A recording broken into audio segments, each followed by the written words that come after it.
God, yeah. Dude, I was selling shit on Facebook Marketplace and this fool asked me out.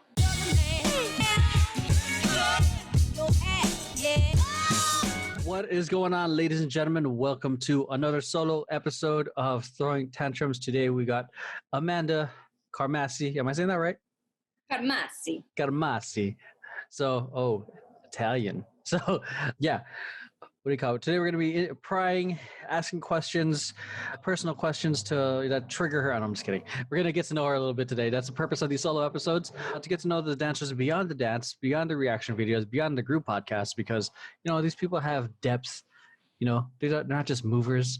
They just don't do moves. So, we're going to get a little bit of the origin story and like a little bit about her. And hopefully throughout this podcast, you can see like, from a lot of these, I'm actually learning the different backgrounds and how people get there, and hopefully inspires you to get started in your own, whether it's dance or passion. So that's really the intent. Okay, so I'm going to let Amanda introduce yourself real quick, a little bit of what you've done, and then we'll go into the origin story. Yeah. Hi, I'm Amanda Carmassi. Carmassi. And I have been dancing since I was 2 years old. When I danced with my teddy bear. From there, I started taking classes in Mill Valley, that's in the Bay Area. And then I went to college and was on my college dance team. Which college? A college that you've never heard of before. Called Azusa Pacific University. I know it is, but it's... Yeah, I like to sometimes I tell people I went to Citrus because I think the people there were hotter and also cooler. Okay. So I went to Citrus. I graduated from Citrus College in Azusa. And then I joined some dance teams, and then I was in like some low budget but very awesome music videos. And then now here I am running my own little dance team. Nice. Yeah, we're going to go and talk about her dance team. And because with kids, which I think is super freaking awesome. So props to you. Like, you know what I'm excited for you to experience? I don't know if you have already, is when the kids come back to you later on in life, when they're teenagers or adults, and they tell you how much you've impacted them. Like, I've only had one of those, and it was like life-changing. It's crazy, right? It's almost like it's one of those rewards you don't get to experience until later. Yeah. Long game. Going into the origin story, I know you gave like a brief 10,000 foot view about it. So like, when did you actually start going into, I guess, actual classes, or when did you start actually trying to pursue it? Yeah, so I was on my college dance team, which was like a ministry team. So we weren't, but we had a lot of soul and we had a lot of purpose. And so from there, we kind of like rebranded. We went from rehearsing like once a week to multiple times a week. Oh, wow. There was also like some racist bullshit happening on the campus. So when I got called into the office a lot my first year as like the director or the head of the team, just because like people, like white people would walk by the group and I guess assume we shouldn't be there. Whoa. Hear hip hop and see people of color and be offended. So I was called in like many times that I didn't even tell the team about, to report us. And then I had to bring in the lyrics to all of our music and prove that it was clean lyrics and wow, prove that we were allowed to be there. We had been there for like 8 to 11 years at that point. The team had existed. So Jesus Christ, man. Yeah. So it was a lot of that. But as the team started growing and we started rehearsing more, and then like really, really good, like committed people with a lot more training and experience than I had, like came on board, then we all like got hella good. Nice. So was it you running the team early on? Yeah, it was like, I kind of like joined and then they had me choreograph my sophomore year. Yeah. I put on an event called Hip Hop for Freedom, which they still do. It's an annual event to raise awareness about human trafficking. Nice. Yeah. So it's a cool event. Like we invite like nonprofits and stuff to come in, and people can get to know more about the nonprofits who work with these populations and how to help. Yeah. But yeah, so they had me choreograph my sophomore year, and that was really nice. I'm pretty sure that's the first time the team had ever done dynamics before. What do you mean dynamics? Like, I'm pretty sure they all had just all moved at the same time. Like ripples or different angles. Yeah, we did like a ripple, and everyone was like, wow. So that's where we were. And then, and then more people like, with more experience kind of joined in, and they were like hella dope and like choreographed like super cool shit. And like I was helping too, and I was kind of leading, and then they were doing all the back-breaking choreography labor. I choreographed a little bit as well. And I kind of coordinated all our performances. And our first shows were like, I used to get like invited, like people would hit me up because I'm the leader. Yeah. And they would be like, hey, I'm not faking this. They'd be like, hey, do you want to perform like on the mud football field after the mud football game? What? How do you... No, like, we're not going to break our ankles to dance for you. I clarified multiple times. It was one of the longest email chains I had ever had with regards to a performance, because I kept clarifying. I kept being like, waiting for them to be like, oh, you're right, this doesn't make sense. So like, it was a very long sequence of emails where I was like, so you want us to perform on slippery mud? Thank you, Amanda. We responded, we were like, yes, just right in the middle of the muddy football field. And I said, so just to clarify, you want us to perform on slippery mud rather than on concrete, which would be safer. And then they were like, yeah, we think it would be cool if you guys were right in the center of the field. So I said, they're not getting the danger. They don't get it. So I said, okay, wouldn't it make more sense to perform on concrete? That way we wouldn't break our ankles or dirty up our costumes. And the person was like, yeah, we'd really love for you to perform on the mud football field. Oh my gosh. It's like you're dropping hints. Oh, they didn't like over the head. No. Yep. And then the team started getting really like more popular. Mm-hmm. And then we started getting like much more reasonable opportunities and like creating our own opportunities, our own shows and all this kind of cool stuff. Nice. Yeah, because the whole mud football thing, you just reminded me of like this one time Fanbiz was invited. This was a long time ago. I'd say like 2000. Fanbiz. Excuse me. Around 2007, we were invited to do a porn. They were looking for. It was a very shy guy that called me. Like we were at a bar, and we were all. And then I get a call from this random number, and I just, for some reason, it's an answer, even though I didn't know. I picked it up. It was a very shy guy, very soft spoken. I was like, "Hi, can I speak to the director of?" We were called ESUI back then, but like I'm just gonna say Fanbiz just to keep it easy. Like, can I speak to the director of Fanbiz? And I was like, who the fuck is calling me around? It sounds creepy. And like, why am I talking to this person? But then he said like, yeah, we're looking for you guys because we want you to perform because we're looking for strong guys for our cheerleading shoot. So yeah, so I was like, yeah, we're gonna need them to learn like some cheering. Are they comfortable wearing cheerleading outfits, like the male cheerleader stuff? And then I was like, yeah, that should be fine. I off the top of my head because I don't think I'm as strong as some of the other dudes. So I was like, yeah, I got a couple guys in my head. And then he's like, okay. And then he goes to this part. He's like, okay, how comfortable would they be, with the sex acts? I'm like, what? Wow. What?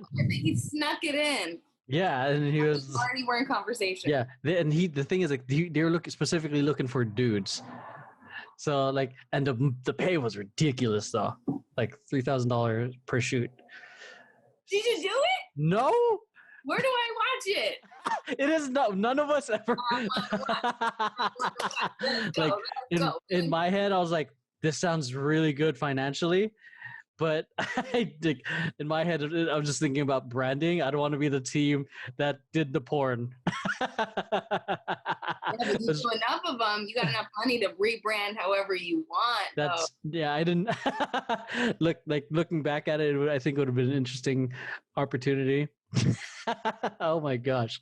You could have shown it to your kids someday. Yeah. Oh, shut up. This is what Daddy used to do. Yeah.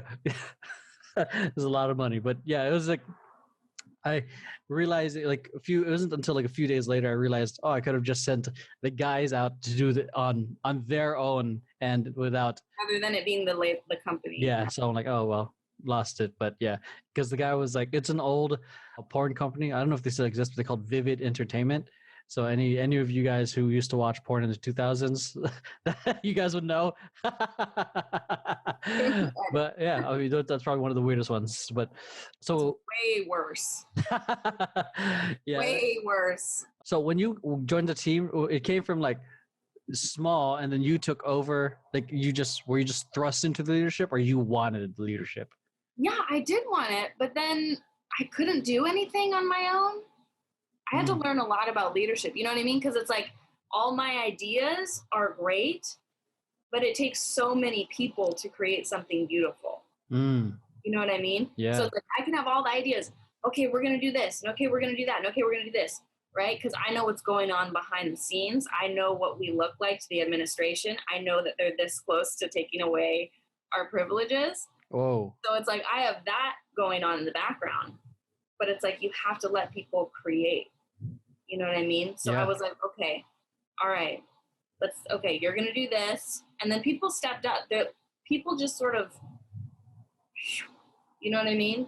Yeah. Like as soon, like the team started getting like pretty good. We were practicing more. So obviously we got better. Yeah, that's cool. And and then so many talented people just kind of like came in and like we started making concept videos. So we would have like, it was so sweet. Like we would have like for Hip Hop for Freedom, for example, we had like these videos playing, like we made concept videos. Yeah. And then the video would end and we'd come on stage and we dance like, you know what I mean? Just like to continue the story in a sense. Yeah. And then we would leave and then something else would come up and it would be like, everything would make sense. It was like a full story. That's tight. Yeah. It was really beautiful. So just a lot of cool people just sort of like came in. What aspect of leadership do you think like you felt like you had to learn the hard way? How to say no to people. Oh, that's an important one. Yeah. Yeah. We had some stuff going on. Like we had people, I gave a little too much freedom to certain choreographers. Yeah. So I had to kind of rein that in a little bit. And then I feel like I allowed for a time, you know, certain individuals, one in particular, who was incredibly toxic. Oh, I can relate to that. Yeah. And I had multiple people coming up to me like, hey, I hate to do this. Like, I love dancing so much, but I have to quit the team. Like so many people came up to me like that. And I'd be like, why? And they'd be like, well, this person, I'll call them Karen. Appropriate. Yeah. For these times. They'd be like, well, Karen told me that like basically like everyone was talking about me and like said I wasn't good enough to be here. And like, I feel like Karen's the only one who believes in me. And like, it just sucks. Like, I hate like that no one wants me here. And I just feel like I gotta leave. And you know, it's okay though. It's okay. Like, I'm okay. And I was like, that's not okay. That's not okay. So no one was saying anything. It was totally fabricated. Manipulating them into thinking, wow. Which is what it makes you do. They make you feel like I'm the only one who values you. It was that thing. And I was just like, you are amazing. Here's all the things I've heard people say about you when you're not around. And I would just list all the very true things that, you know, are lovely compliments that people would say about these people to get them back dancing with us. How did you handle that, the toxic person? Did you like sit them down, just like not take them in for the next audition? I feel like that would be the best passive aggressive way to go about it. I know. Thankfully, it kind of worked out because they had wrote on their next audition, they had wrote like, oh, like might be pretty busy with my major and da-da-da. And so then I was like, you know what? You guys, she's our friend. We have to respect her. We really want her to do well in school. I think we have to make this hard call. Like, I don't think she can get more. And everyone was like, yeah. And I was like, yeah. So thank God she wrote that shit down on her paper. Woo. Who knows where we would be. But yeah, I had to learn, like, you know, like building a team is like it's so different than just being a dancer. Like, yeah, like just being a dancer or just going to gigs as an individual. It's like a team is a whole different concept. Like you have to all understand why you're there, especially because like you're not getting paid. Mm-hmm. Like on a school dance team, like typically you're not making money on that. Mm-hmm. So it's like you have to all understand like what you love about dance and why you're there and what your purpose is, and you have to like establish what's okay and not okay. Yeah. So I'm learning that. Yeah. I mean, I love hearing other leaders talk about their experiences as a director, because it's like it really is different. Because the way I can to it, me being a parent, is like you're going from the child to the older sibling to the parent. Yeah. So the amount of responsibility, and then the egos you have to keep in check. You have to keep everyone motivated to be part of the vision. So yeah, absolutely. And then just like in terms of picking, like for you, it's probably different because your company is your company, but like, or maybe you've experienced it on other teams, like when you have to kind of pick your leaders who are to follow. Oh, to pass on the leadership role, so to speak. To pass on. When I was leading FanBiz, like I was forced, in a sense, not forced, but I had to leave. And I had to give it to, I don't know if you met Mark, but my friend Mark, to take on the role. Most of the time I never left because I had a huge fear of if I left, would it fall apart? And then when Jordan came into the picture, obviously I couldn't do late night rehearsals anymore because I had to focus on being a dad. So once I left, I needed to pass it down so I could be the dad I wanted to be. So it was scary for me because for me it's a huge control thing. Like I like having the final say. Totally. But yeah, it honestly was relieving to know that I didn't have to do everything and it was doing well on its own. The part I didn't like or don't like is that as the leader changes, the vision changes. So the team that I left with is no longer the team that is what it is today. Yeah. So that's something I needed to be okay with, which is, yeah, like it sucks, but I'm glad it's still there. It still captures the same values that I wanted it to have. For me, again, being a control freak, it was just not the way I wanted it because I'm a fucking control freak. So, but yeah, and which is relating to you and how about building a team. I was honestly hesitant in building Temper Tantrum or starting it to begin with because you know how hard it is to go from the ground up. So it's like, for me, it's like, do I want to do it again? But then like everyone like who had done the City Walk performances, they said like they wanted to make it a company. And like for me, I'm like, you could be down, but you could be one of those people that are just talking and then you bounce. So it makes so much sense though. Because I remember like I had messaged you in forever, and then I saw like one of your guys' like City Walk things. And I like felt like an energy, you know what I mean? Like this like good positive energy from the piece. And I was like, the fuck is this? I messaged you, I was like, me. And you were like, yeah, okay, whatever, yeah. Yeah. But it makes sense. Because it's like when something clicks and when you have the experience that you have and you have the failings that you have and you have like, more refined purpose, I feel like the right people just sort of like...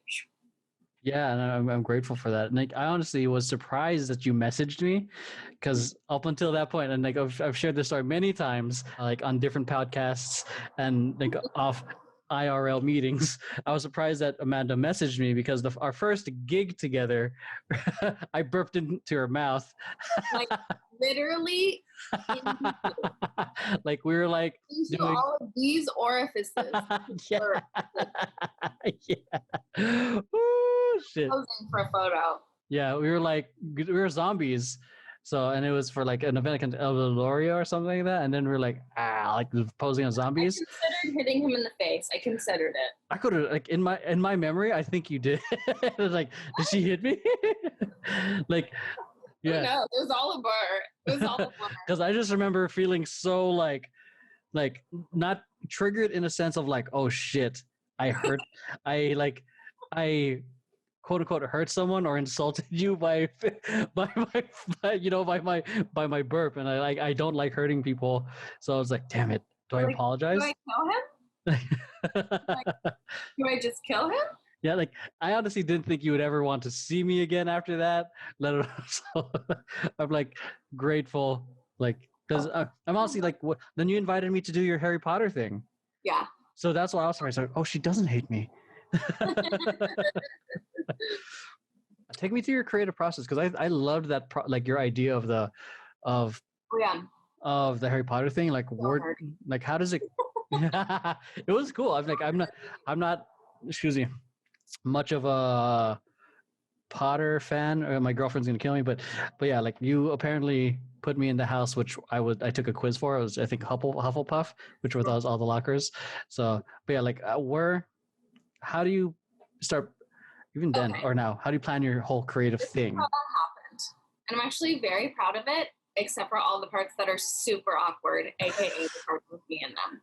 But what I loved about that is I got to like sort of experience on my own what it was to like think of dance styles as a character, because I had been kind of experiencing that a little bit on like at the time, like with the core dance crew.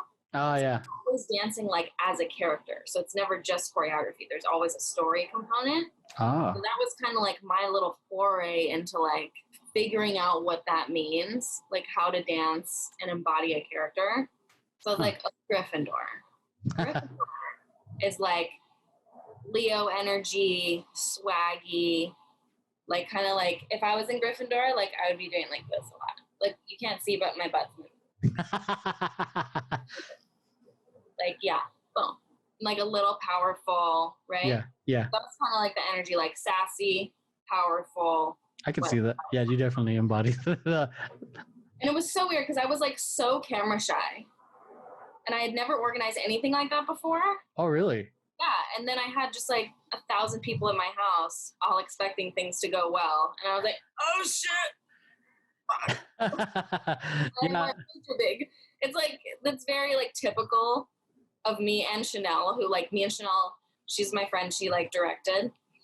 It's very typical of us to go like way too hard. Dude, if that was your first time, I didn't even know. I just thought, because it was really going late. I was like, typical production shoot, running late, whatever.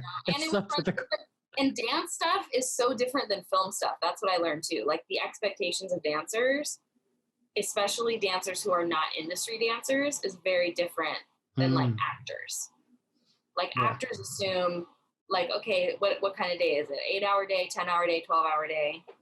They like understand that you need to get shots from like 25,000 angles. Yeah. They understand that, okay, we're going to adjust the lighting here. Okay, we're going to modify that. Like they understand that. Change the lens, yeah.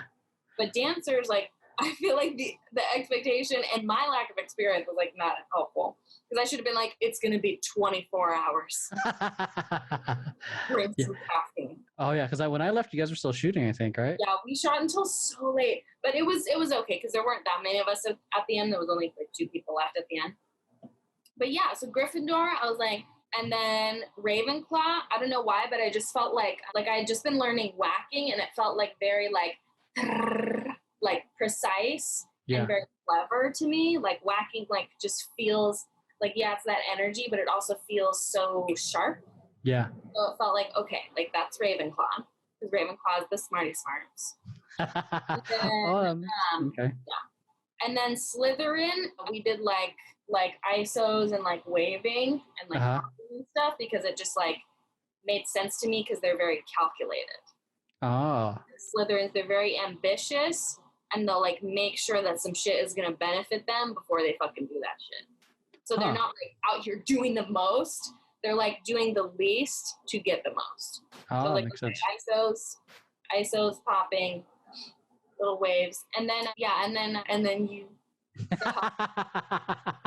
puffs.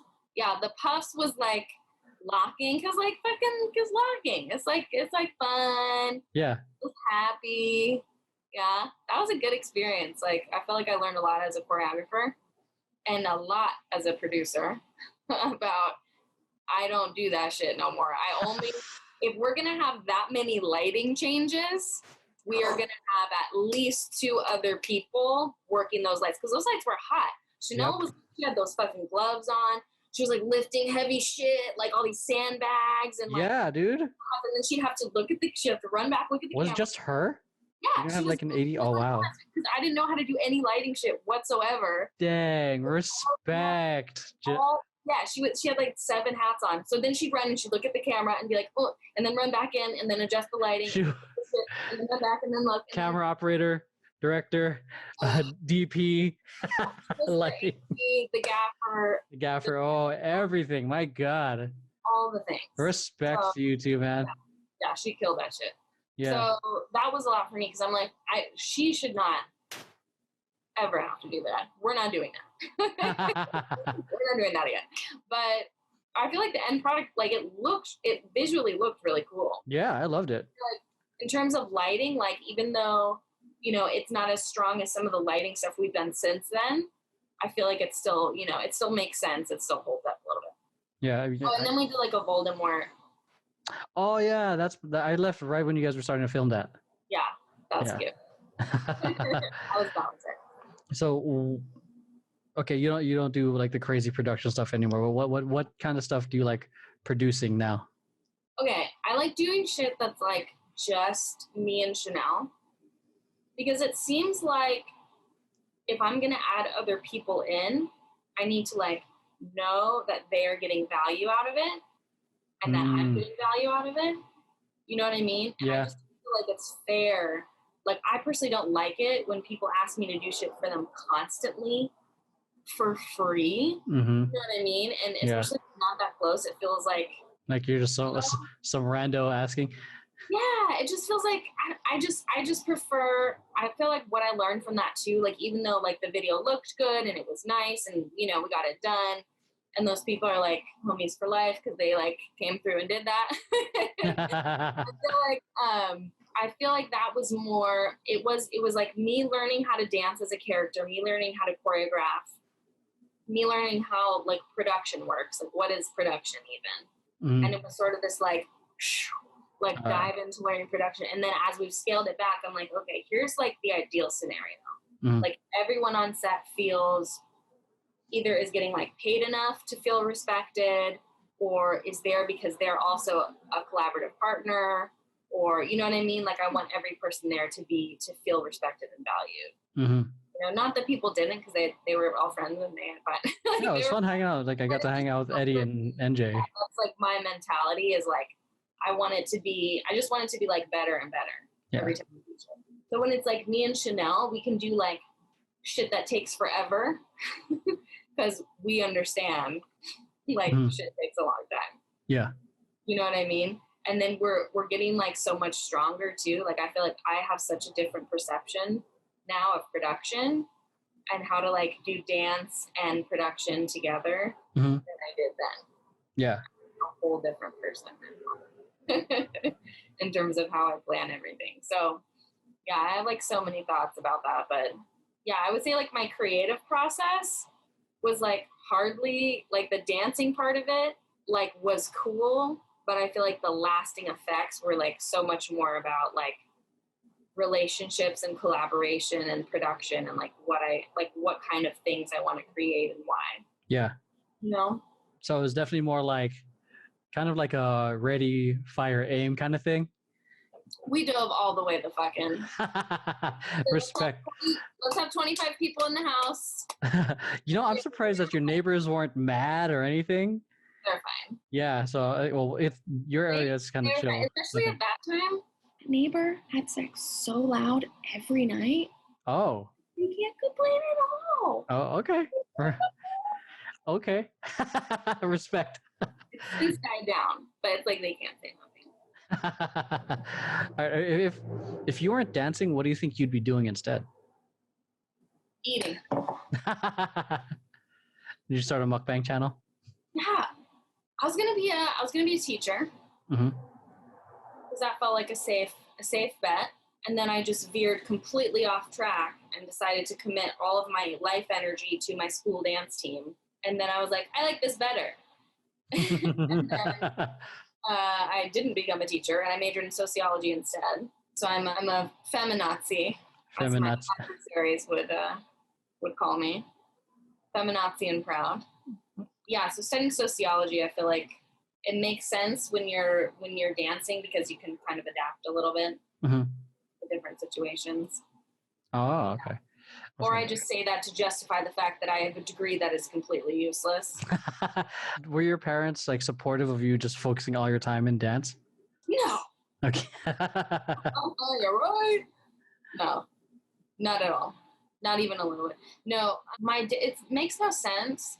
Like my sociology professors were like very interested in my family, especially in terms of like their view of me as a dancer and artistry in general, money, because my family like makes no sense in terms of like their money trajectory makes no sense. And your like where you are socioeconomically kind of determines how you feel about schooling and careers, right? So like my parents grew up like very, very poor, right? So like my dad was the son of a grocery manager. And then my mom like grew up on a farm with 19 children. And I'm adopted. So I'm like barely, I'm like just all of a sudden there one day at the family. Show up in front of the door. Like, yeah, showed up one day. They were like, I guess fine, come in. So, so it's like then my dad became like this famous rock star. He's a drummer.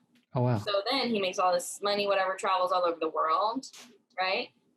And like that money was made through art, right? Music. That's how they survived, right? That's how they paid bills. Yeah. They like don't perceive dance as a way of making money or paying bills. Huh. So it was just, it's just like confusing talking to them. Like to this day, they're like, get a new job. Wow. And I'm like, Like even though that's weird, interesting, because they made money off the arts, but they're telling you to stay away from it. Yeah, they like don't think it's real or something. It's very strange. It's like, they want me to like have a career or a profession that looks like a 9 to 5. Yeah. I'm like, who even has a 9 to 5 anymore? No one. So I dance anyway. Yeah. You know. Yeah.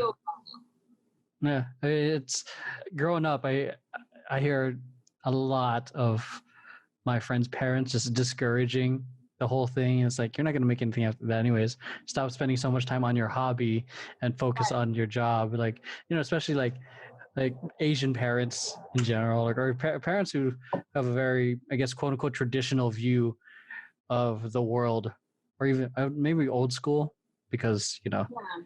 Or like tradesmen is maybe another way of saying it. Yeah.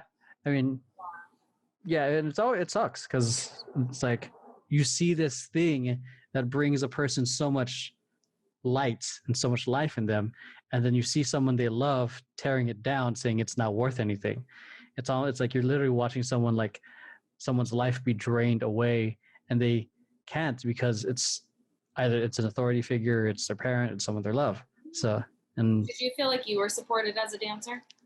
Yeah, I feel like I was supported for the most part. Like as an artist, I felt like I was supported, like starting maybe 5th grade, 4th grade. Like because I used to say I wanted to be a doctor, but then I discovered drawing comic books. Oh. And I was drawing Sonic the Hedgehog comic books, and I remember just getting into an argument with my mom about what I wanted to become, and I somehow it's like, it's my life, I get to be what I want. I was young. That's a self-aware ass 4th grader. Well, I mean, maybe middle school. I just know I was young, because, you know, timeline's getting super like mixed at this point. But I do remember having an argument with my mom, saying that I wanted to focus on being an artist, and then, you know, because 5th grade, my comic books were featured at the school library, so I was like, cool, I'm gonna pursue art. And then since then, my mom's always been supportive in me pursuing art or anything like that. She was like, you can be whatever you want to be as long as you get some sort of degree. Because it's like that. I guess for her, she's an immigrant coming here. The whole point was to give us a better chance. And I guess the degree would be some sort of proof of concept, like see, like my kids made it in a sense. So I mean, once I got that degree, she was like, do whatever the fuck you want. It's your life now. Nice. So yeah. Carmassi to get a college degree. Oh really? Yeah. That's like, and I'm pretty sure that they felt like proud of you for that, right? And then kinda, or I don't know. I feel like take care. I'm adopted. I mean, it makes sense. Like, so it means less. You're adopted. Yeah, less. She's not blood. Yeah, they can't take as much credit for it. So like, good job, I guess. We didn't make it, but she showed up and put on the jersey. Yes, this is cool. Yeah. Yeah. How old were you when, like, if you don't mind talking about the whole adoption thing, like how old were you when you? Oh, mine was easy breezy. I was born. Oh, okay. So like right. Like a pop out, and then they just caught you and they like threw you down, touchdown. Like we got another one. Yeah.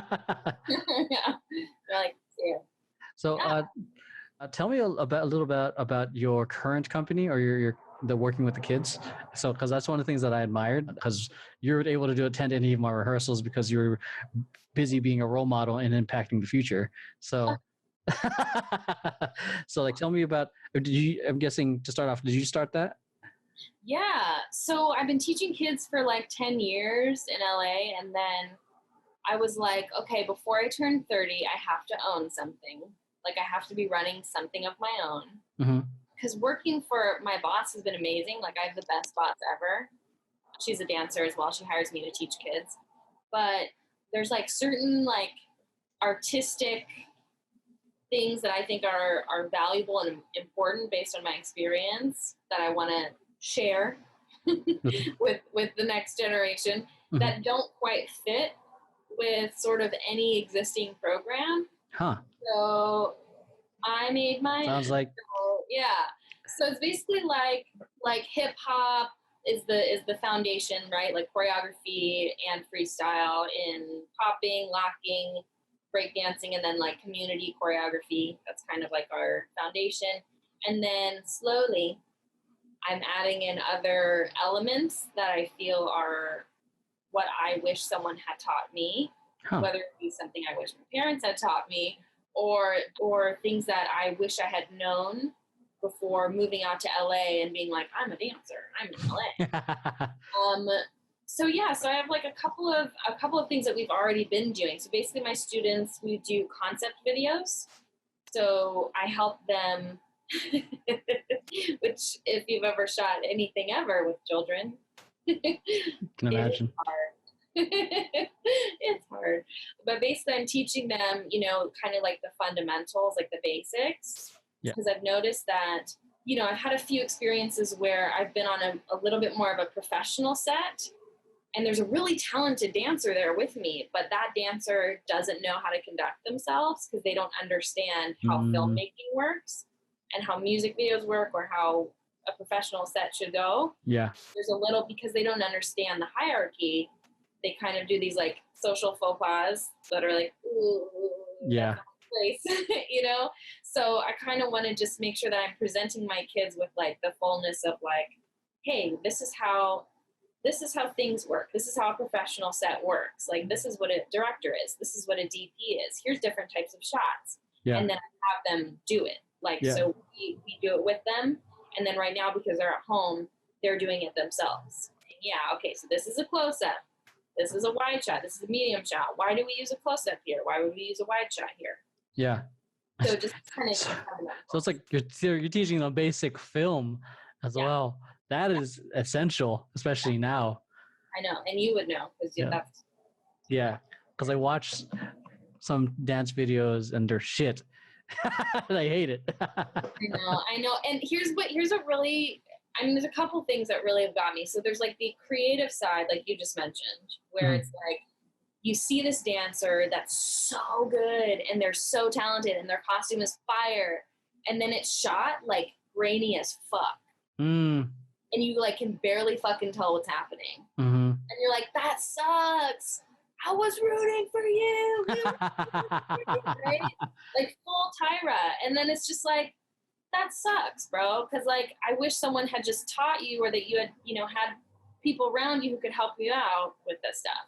And I've had the benefit of my friend Chanel, who's over, that's where I'm gesturing. She's over there right now. Oh, okay. I live with a director, a graduate of NYU. Nice. So I have her experience, like speaking into my life, in terms of how things are done, how things are shot, how you should set up your shot list, and all of these things. So I hired her to teach my kids, and so she brings like her expertise to them. So it's not just me, but like she comes in and does her thing. So she's been coming to our shows for a couple of years and shooting the kids and making videos for them. So yeah, it's like it's kind of, there's that aspect, right? There's like the creative aspect. Like, I don't want you guys to make things that are ugly. I care for you. Yeah, I want them to kind of like know how to do things, right? Look good, how to be well lit, whatever. You know, my lighting is shit right here, so don't judge me. I think in the new normal, Zoom quality is passable for anything. I know, right? So. And it's like, this is the only room that has air conditioning. It's my bedroom. Oh, so nice. There's like all the things in here for this call. Like we have like my table here and like all this other shit. Oh yeah, my AC's loud, so I'm like sitting here in the humid. Like, yeah, I don't mind it. It's just, you know, I think I'll sit through it to minimize the amount of cleanup I have to do for the audio. Ooh, you're a real one. Appreciate you. I got my AC running, so. Well, I'm not hearing it. Mine is loud, and you'll hear it on this mic. You'll see it when I'm editing. It's like, I'm like, fuck. So I'd much rather, you know, deal with the occasional car passing by versus that. Right. But yeah, our next question really is, what advice would you give to like dancers or people who are aspiring to start pursuing dance as a career, but they're like, I don't know if I should. Pursuing dance as a career. So this actually goes into kind of like the second reason why I started my company. I think it kind of comes from like, let me turn this down. I feel like someone who wants to pursue dance as a career, I feel like as women, there are a lot of challenges that no one told me about. So like in my dance team for my kids, like it's not obvious in a lot of the things I'm teaching them, but I'm going to be phasing in, once we start meeting in person again, I'm going to be phasing in some stuff about contracts and about how to make sure that you're reading the contract. What's a good contract? What's a shitty contract? Or child-friendly version. So that, I think there's like a lot of sexism that you have to be able to navigate. Like you're never going to like, it's not going to be eradicated, right? But there's like ways to navigate it that are helpful. And then there's like ways to navigate it where you look like a crazy person. So even though you're not. So like a lot of what I'm teaching is like, I guess my advice to somebody who wants to pursue dance is you have to know what you're talking about and you have to come up with solutions. You have to come up with your own creative solutions. So like when there is something you don't like about the way a dance team is run or the way that some things are going down on a gig. You know, I've had some gigs where all of a sudden you show up and this director of this music video was like listing all the clothing items that I was about to take off. And I was like, that was not what we agreed on. That was on contract, was it? It was not, because I didn't have one. Because I just moved out to LA and I didn't know anything about contracts. What is a contract, right? So I just showed up thinking, oh yeah, it's like a friend of a friend who makes music. This is going to be so cool. And then it immediately became like an unsafe situation. I show up, there's all these drunk guys on the set. Oh man. That are not, by the way, working on the set. They're just there. Homies. Yeah. God. I was like, that's interesting. Like, because all the equipment looked very cheap, but then like the bar setup looked real expensive. So I was, the only thing that they wanted. Okay. Yeah. So it was, you know, I feel like if you are empowered and you're putting in the work and the time and the energy to learn your craft, you're going to be able to spot some bullshit much quicker, and you're going to be able to not maybe even enter those situations in the first place. But then, you know, at the same time, if you are really educated, you do show up to places and there's things that you're like not loving, you know, like you're being harassed by your dance director, for example, which has happened to me. you can find ways to talk about those things that stick to the facts. Right? Because that's what people are ready to hear. They're ready to hear like a creative solution. They're ready to hear like, well, would you guys mind if I talk to you guys, the board of directors? Can I just come to your meeting for just 2 minutes and just talk to you guys about my idea for our costumes for the next set? Because I really had some good ideas. And if you can like come through with ideas as opposed to, he's harassing me and I don't like it and I don't want to wear it, you're killing me to wear it, right? It's like that. No one's going to listen to that shit, even though you're right. Yeah. No one's going to listen to that. So I feel like someone coming in wanting to be successful in the dance industry, like that's what I would say is arm yourself with knowledge and really get in touch with your own creative muse, like your own energy. Yeah. Like meditate, do whatever you need to do. Because then when something doesn't sit right with you, you're not just sitting there like, oh, I hate what's happening. This sucks because I'm really passionate about dance, but I'm really pissed. You can just find a way to make that situation, better or what it ideally should be. Yeah. So, there's going to be a lot of moments, especially for, someone who's just starting out. You're going to not every situation is going to be ideal, and it takes a while to find your tribe. So like on the journey, put in the work. Don't be afraid to say no to things that make you uncomfortable so that you can keep your integrity and keep your light shining bright. So when things do come forward, where you're like, ooh, that's what I want to do, you can jump in with both feet and with full confidence, and you can contribute, and then people are going to want you there. Yeah.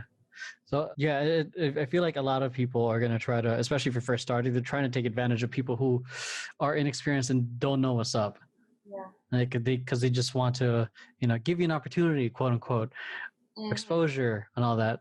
And it's, and again, those without a contract, that means they can pretty much try to tell you to do anything. Anything could have happened. Yeah. So which is not a very good situation for, it at all, because, it's, I mean, you do, yes, you do. You would have the option to leave, but most people, in my opinion, just like they feel the pressure of trying to make something happen for themselves. They kind of pressure themselves to stay, even though it's not good for them. So true. That's a fucking life skill. I watched a movie that I don't like that much called The Girl with the Dragon Tattoo, based on that book. Oh yeah, that was a great book. I haven't read the book. I'm excited to read the book. I think it's going to be better than the movie. I didn't really enjoy the movie, but one part that was like fucking so dope, which is like completely exactly what we're talking about, is like this dude, without like giving away too many details, there's like this like fucked up person, and they're like, oh yeah, just come with me for a second, alone. Just come into like this place alone with just me. Yeah, come on.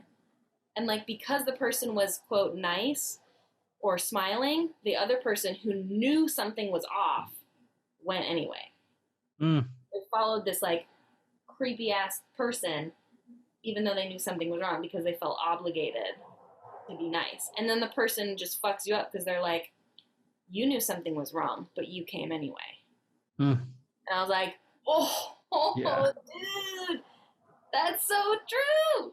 And in creative spaces, we have to be so aware of ourselves, because it's like, it's your passion. And if your passion is the same as your career, like that hits so much harder when you're in an unsafe space. Like it hurts on every level. It's something you love so dearly, but then it's violated by some fuck. Yeah. Yeah. So, and especially with, I don't know if you've heard anything that's happening in the dance community you've heard? Okay. Yeah. That's kind of, whew. I know. It's just wild. Like, what are you thinking about? Like, as a dance leader, the head of a company, like what's going through your mind when you're looking at those things? Well, the first thing that's really coming up for me is like how much ego can get in the way, or how much people's, when they get this quote unquote fame, how much people start really operating from ego and instead of like really looking for the best of other people. For me, as well as like, I don't know, I guess disappointed in a sense that shitty people were put on a pedestal. Yeah. Because, like as much as I talk shit, I give them into any of the temper tantrum rehearsals, but when you were at the meetings, you saw the dynamic. I talk shit to the whole team. Yes. But it's like out of love. But like it's, I don't know. Like I haven't really verbalized it. I've thought a lot about it, and it's just disappointing that it's happening. And I'm also like, I've also questioned myself, like, if I, being a leader, like, what did I put someone in an uncomfortable situation? But I was so blind because my ego was in the way. So like, who have I put in that situation? Did I put anyone in that situation? Because like, one, it sucks to be canceled, but two, it's like, it sucks like for me, because I've shared with you like what I went through in the reaction video, like what I had to do, like 52 weeks of anger management, all that stuff with so I shared with you like that stuff. I like that has helped me kind of look back and see where I was in the wrong. And then I just like a lot of especially the people who did the hurting, and it's very, I would say, abuser mentality or talk, where they would say it takes two to do this, or the gaslighting. It's like, there's the whole thing is like, you don't get to be the one that says if they got hurt or not, if you did the hurting. So, and then as a person who has done the hurting, it's the things that are really lacking is empathy of what's happening and taking responsibility of it, even though like you in your head you may not have done anything wrong. The fact that there's a human being in front of you that's hurting, to dismiss it is, I think, is cruel, because it's essential. If you can be a part of someone's healing, why not? But then that's the thing, is as someone who has a lot of fame and a lot of attention and all that stuff, it can get to their head and they can feel untouchable. They can get away with certain things. So it's like, yeah, in a sense, it sucks. But also, as someone else who's seeing it, I'm kind of, for lack of a better way of saying it, I'm glad it is happening to someone else, because then I get to learn from it. Because then I'm like, because it's a reminder for me, like, I think I discussed this with my girlfriend. I feel like in the very, very early days of Fanbase, I feel like I could have gone that route, but thankfully there were people that were like, they were brave enough to call me out, and I'm grateful that I was willing to really reflect on the feedback and like and shift how I was approaching leadership. But yeah, like ultimately, I want to create a truly a safe environment where I can talk shit to everyone. The healthy balance. Yeah, because it's cool, because it's like they you see them create all these amazing things. They're famous, they're Instagram famous, they're doing all these gigs, but it's like in my head I was always like, because I've heard some of the things that happen. I actually wasn't expecting to talk about this, because I was trying to avoid talking about it, because I kind of wanted to make it into a group podcast. But I also want to be respectful to the people sharing their stories, because we're outside looking in. Right. So, but like, just coming from the perspective of someone who's led and witnessing, yeah, like I always wondered, at what cost did you do to get there? Who did, like, I'm not gonna say who did you have to hurt, but how much did you have to push? Like, not just yourself, because it was your team, like, because there's a level of excellence that they do have with I guess the technical aspect of dancing. But what about the culture, which is, for me, is much more important than dancing really cool? Because I'd much rather be on stage with people who are like, we could look to each other on stage and like know that this is going to be an amazing memory, and we can talk about it next week, and or like if you fucked up, or the experience overall. Because I mean, the whole thing, life is just a bunch of experiences. That's it. And if if the process to getting there, yes, it's hard work, but you don't have to make it any harder than it is by being a dick about it. Right. So what about you? Like, what are your thoughts? Because you're a leader yourself. And I've been thinking a lot about this.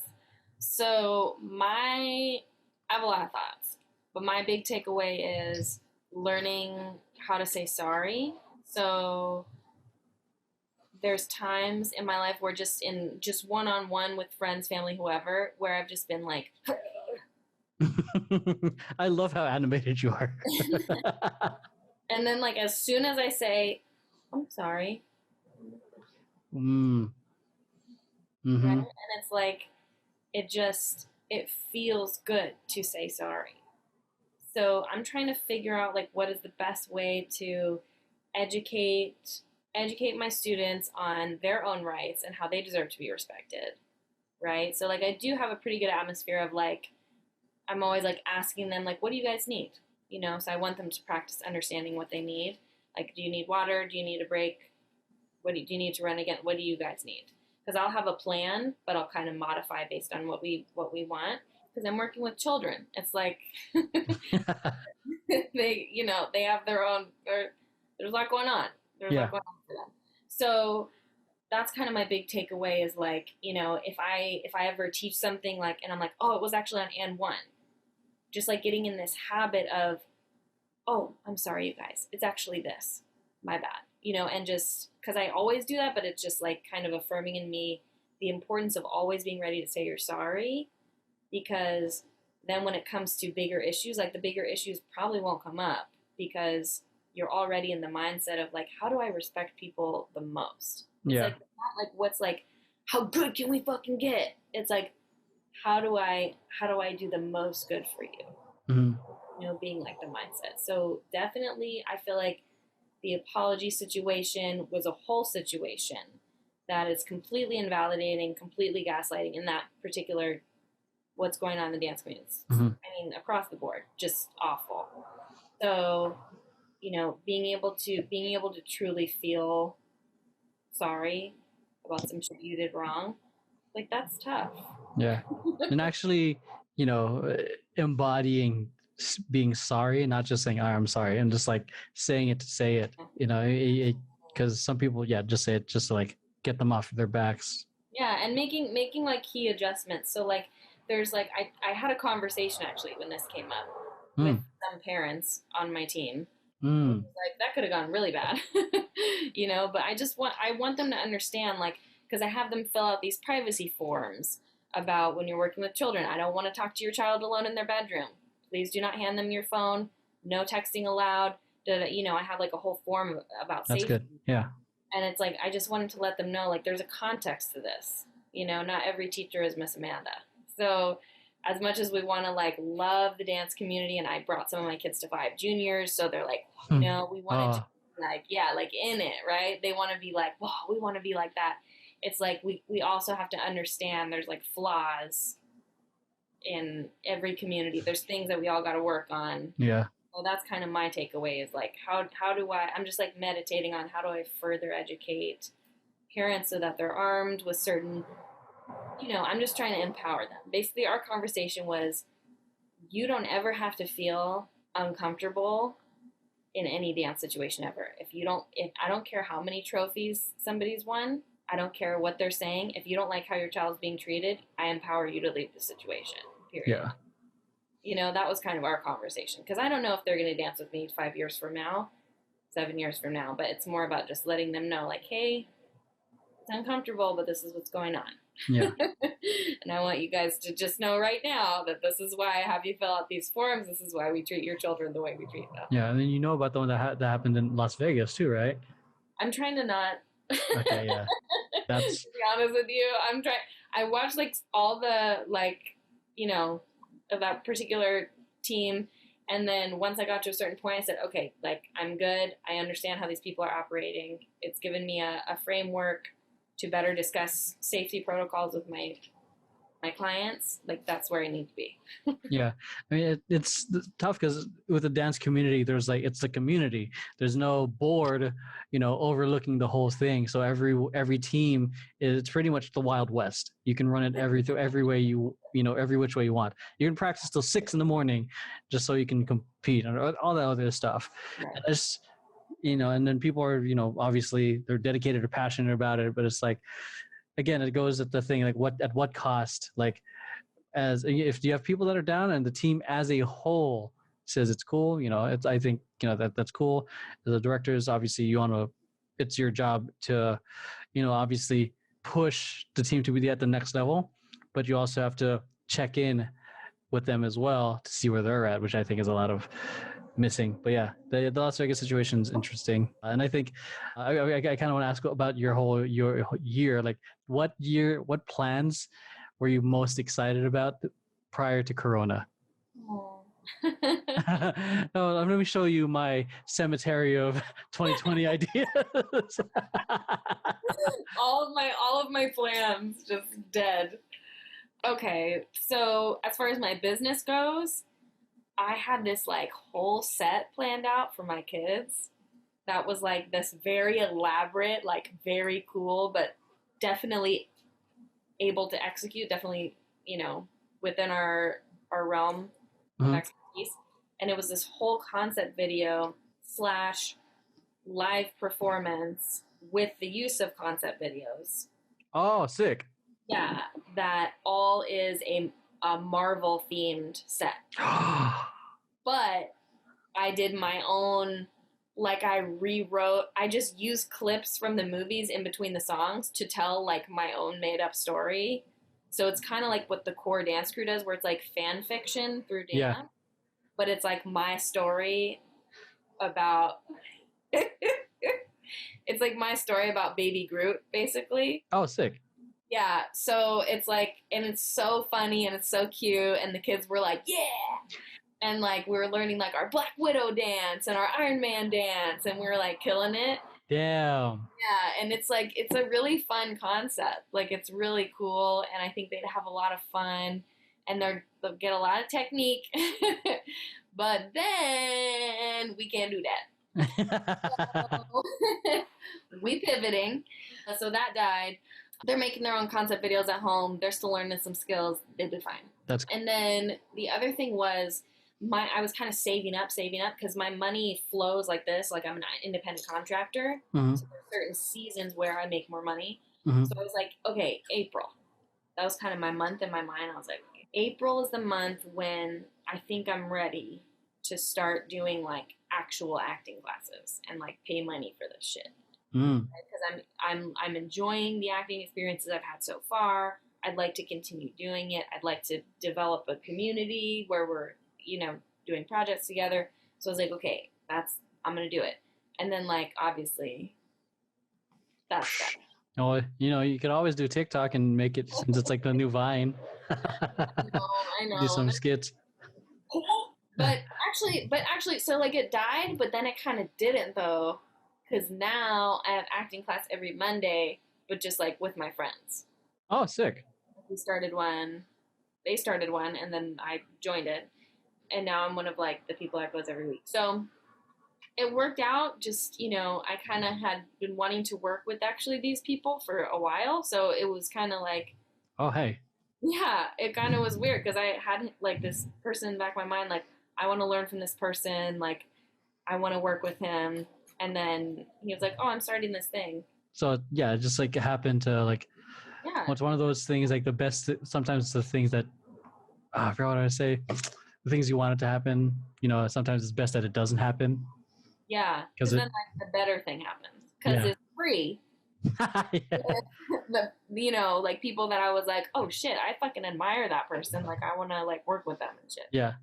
So yeah, it worked out. That's cool, man. Like I'm hearing that the conversations from like Rosie, you, and Diego, and all these other people that are taking all these other classes. So it's like I'm honestly having. Well, I fucked up. I didn't get to sign up for the classes, but I've been wanting to take classes. At the same time, I'm like, I don't know if I prioritize it because I'm afraid of. For me, I know it's a commitment issue.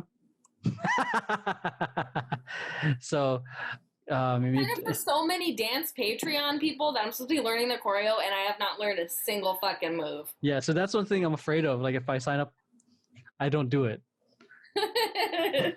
So yeah, because I know like I'm still working on a lot of stuff. Obviously I'm working with you guys, creating podcasts and everything, but then there's still my company stuff, like my social media company stuff. Then there's obviously parenting. Right. So yeah, so I'm like, would I have time? But what are you looking forward to when this whole thing is over? Oh, God. Just getting out of your basement and seeing the all the nuclear fallout is gone. It's safe to breathe again. Yeah, I think I'm excited to go into spaces with other humans and breathe the air next to them without fear. That would be lovely. I'm excited. I really miss the way that it feels when you're in dance room and you're like, so you're at rehearsal. I just miss right when you finish running a certain part of the set or finish running a piece and you're kind of like sitting on the side and then you just look around at all the fuckery going on. You know what I mean? You know what I mean? Yeah. Like, there'll be like somebody for no reason that's on the ground doing like angels, but they're face down. And they're just like doing this. And then you like God. go here and there's a person just like rolling, but real slow.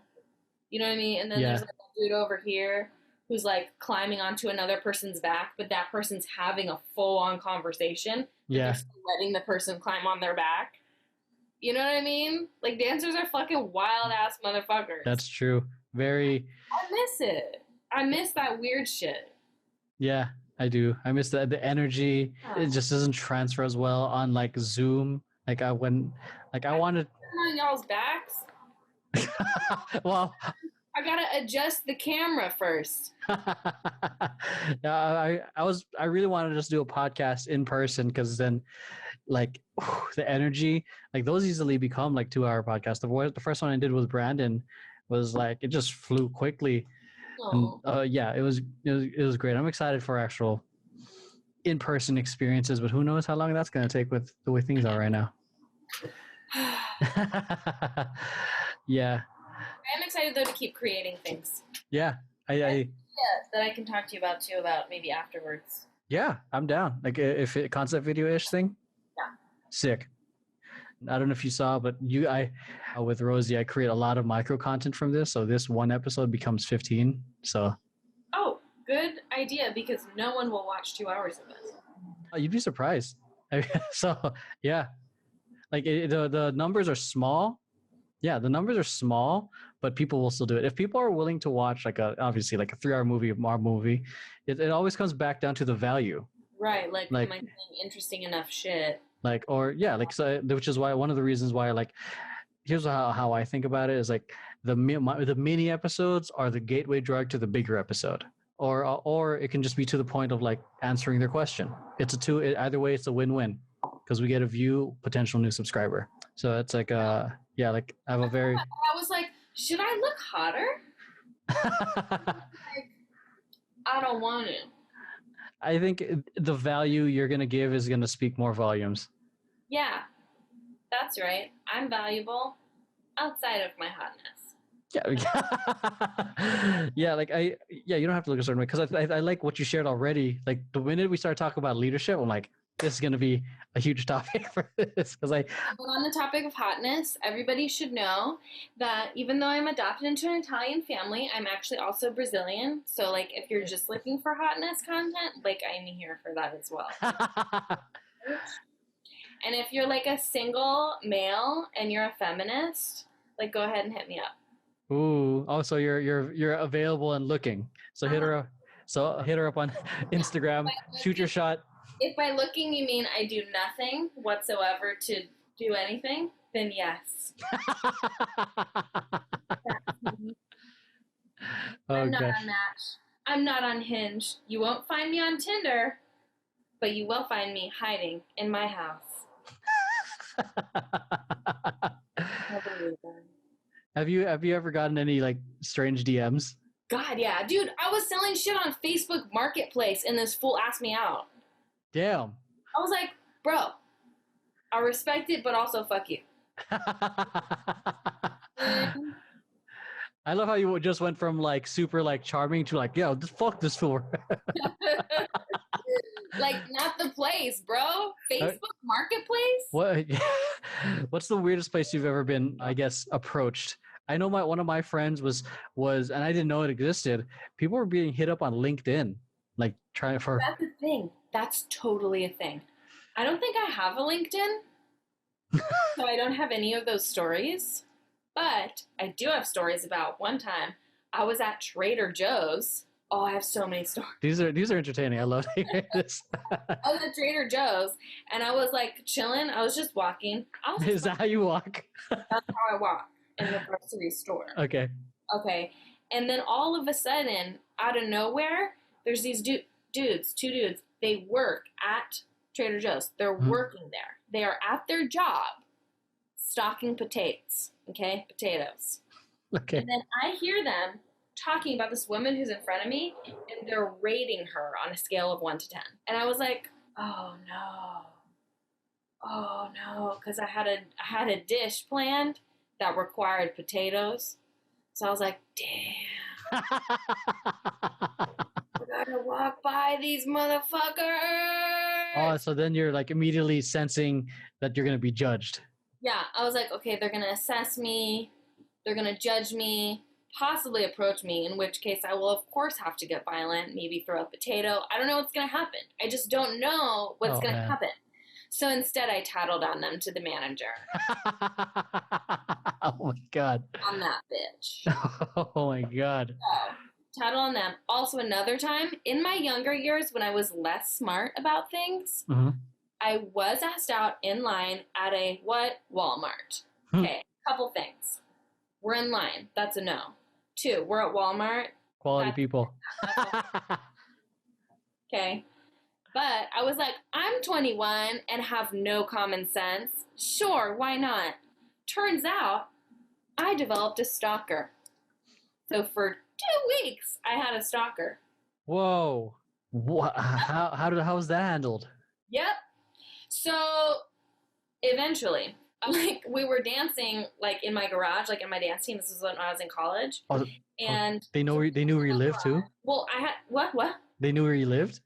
Yes. Everything? Because I may have, after the second date, invited them to a party at my house.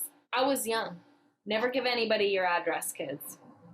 I don't care that you've been on 2 dates with them and they haven't assaulted you yet. You still don't give them your address. Yeah, you don't know a person until you've seen their worst. No. So we're rehearsing, and I've been seeing like this mysterious truck, just like circling my house for 2 weeks. Sounds like a you situation.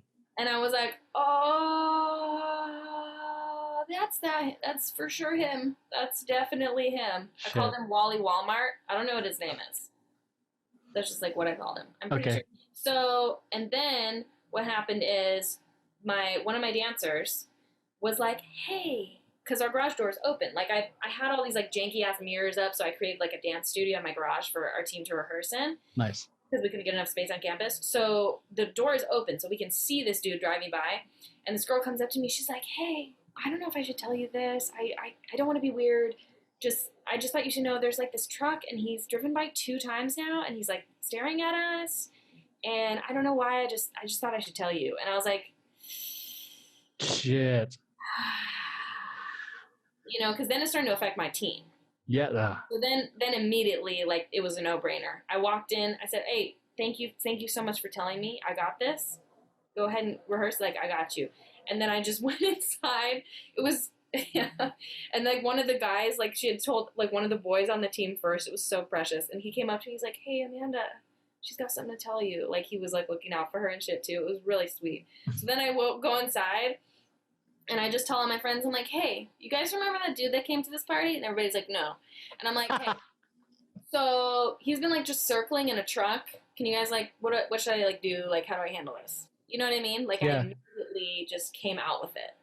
Because I had known for 2 fucking weeks that, like, this dude was circling my fucking house. Yeah. But I didn't say anything until it started to affect, like, you know, somebody else. Yeah. But it was good, because then this dude, like, who was at our house, he's like, oh, I got this. And then he just went outside and he, like, ran. And he was, like, trying to chase down, like, the truck for a second. And then it just never came back. Oh, shit. All right. Whatever. Oh, my God. He's like, yeah, he wouldn't stop for me. That tracks. Because he's actually not here for you. He's here for me. So, anyway, yes, asked out all over the place. Men are horrible. Anyway. I'm sorry. I know. Well, I mean, I do acknowledge the stupid shit that we've done, so...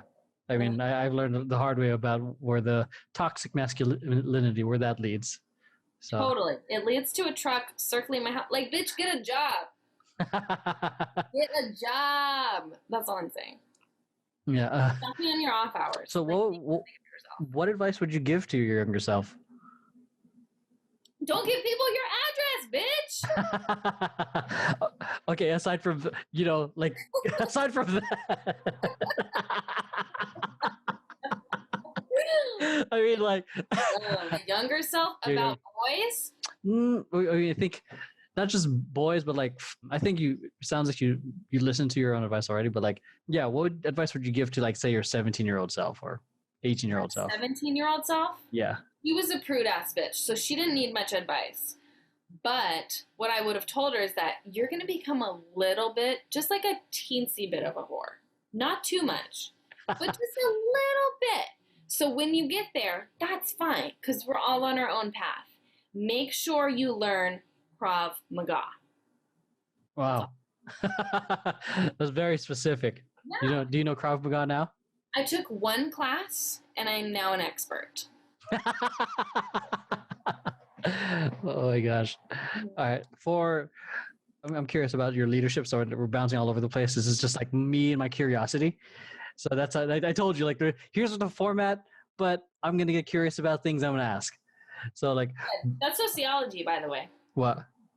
Asking questions when you get curious. That's like half of sociology. No, that's 95% of sociology. Oh, okay. Yeah. I just get curious about people, and then I just ask. That's why I love doing these interviews. Yes, this is qualitative research, sir. So I'm going to put it in my dossier of Amanda Carmassi. I have to do this every time. Oh, actually, because you said you moved to LA before going to the leadership thing. Where were you before? Like, I am from the Bay. I am from the bougie part of the Bay. I am from Fairfax, which is a hippie town in the middle of the bougie part of the Bay. Yeah. Okay. So basically, like, in my hometown, like, all of the people that live there are rich hippies. Oh, okay? Wow. So there's no corporations allowed. We're like, protest, protest. We have enough money to protest. And they protest. And they were like, we don't want corporations in our town. So it's all, like, if you walk through the town, it's only small businesses. There's no, like, Target or shit like that. Like, wow. We don't have that shit. That's kind of cool. Yeah, it's not permitted. Yeah. So that's how I grew up, is like, there's a lot of trees everywhere. Everybody's like, fuck the establishment. Everybody's like, fuck capitalism, fuck the patriarchy. Like, I just went back there not that long ago, like a year ago, and I was eating lunch at like just a restaurant, just like a health food store / restaurant. I'm just sitting there, open seating, quite close. The tables are quite close to other tables. And there's this old man who's like clearly lived here his whole life. And he's so passionate because he's talking about sexual freedom. And he stood up. He stands up because he's like, you know what? I just get so sick of everybody just making it seem like we can't do sexually whatever we want.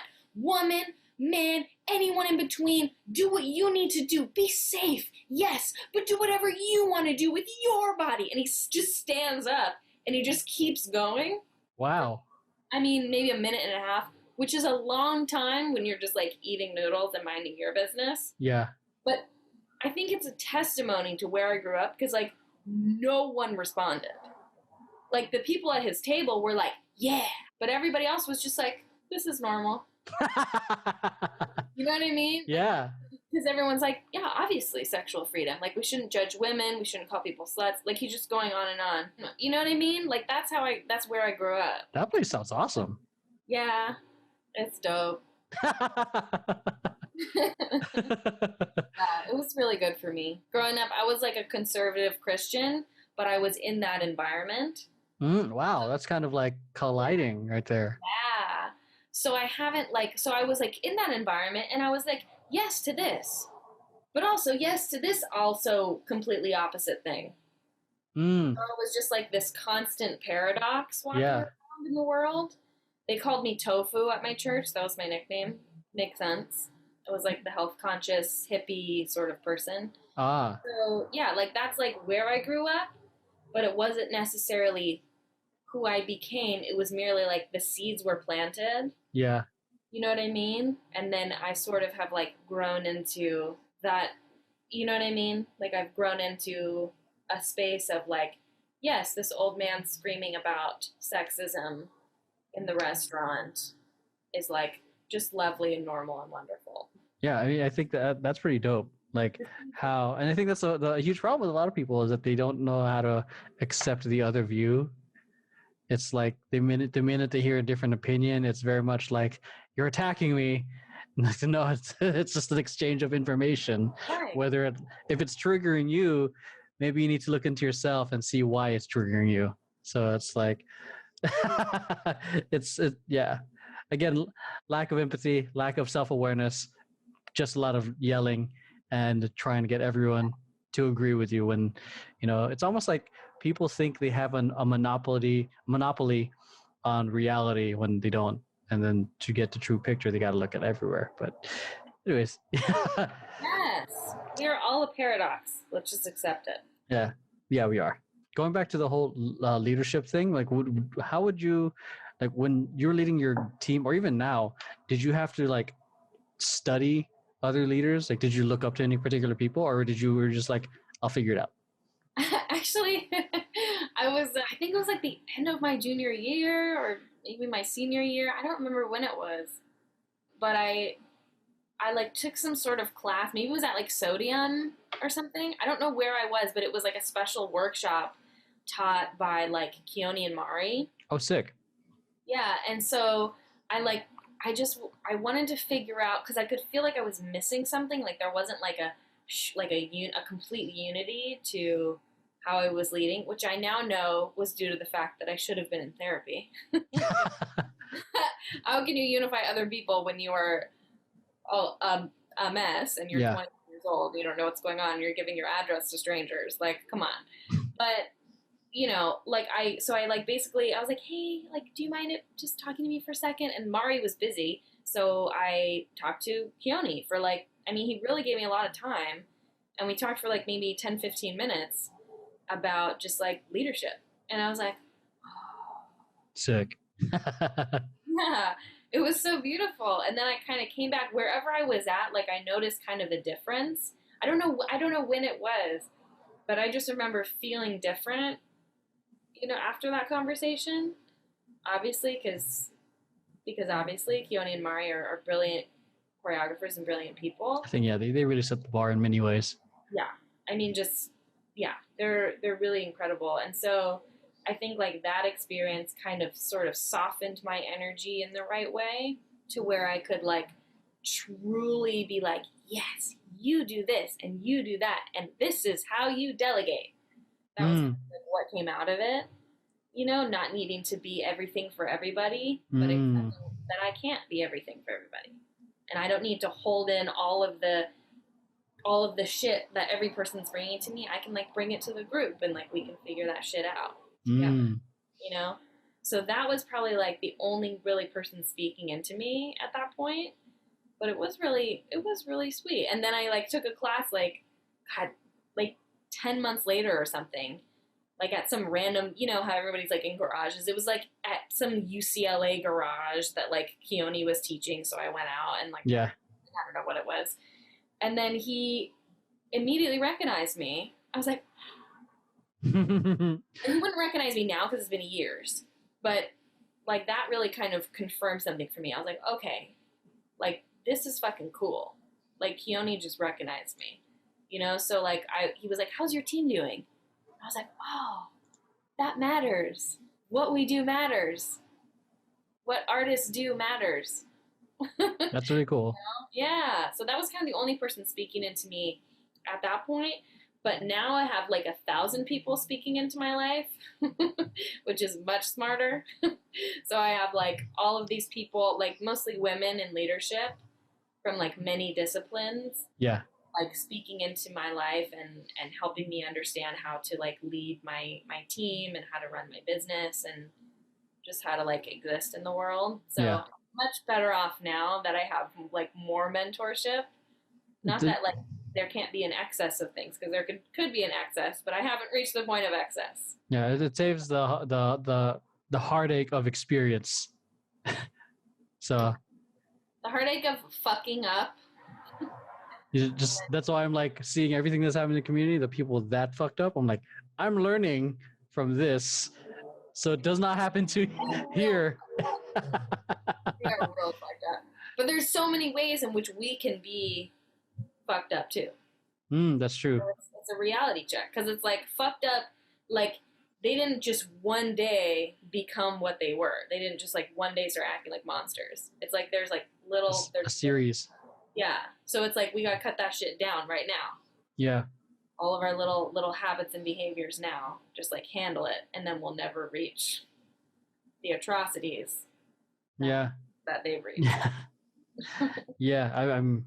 It was about leadership, but then we went too far to what we were talking about. I'm gonna ask you like a couple more questions, and we're gonna go to the rapid fire segment. Yes. All right. Oh, actually, this came up to mind. Like throughout this whole journey of dancing, what do you feel like surprised you the most about it? That dance could save my life. I feel like that was kind of a thing. Like, you know how like dancers are like, dance is life. Yeah. And it's like, okay, but like it kind of is.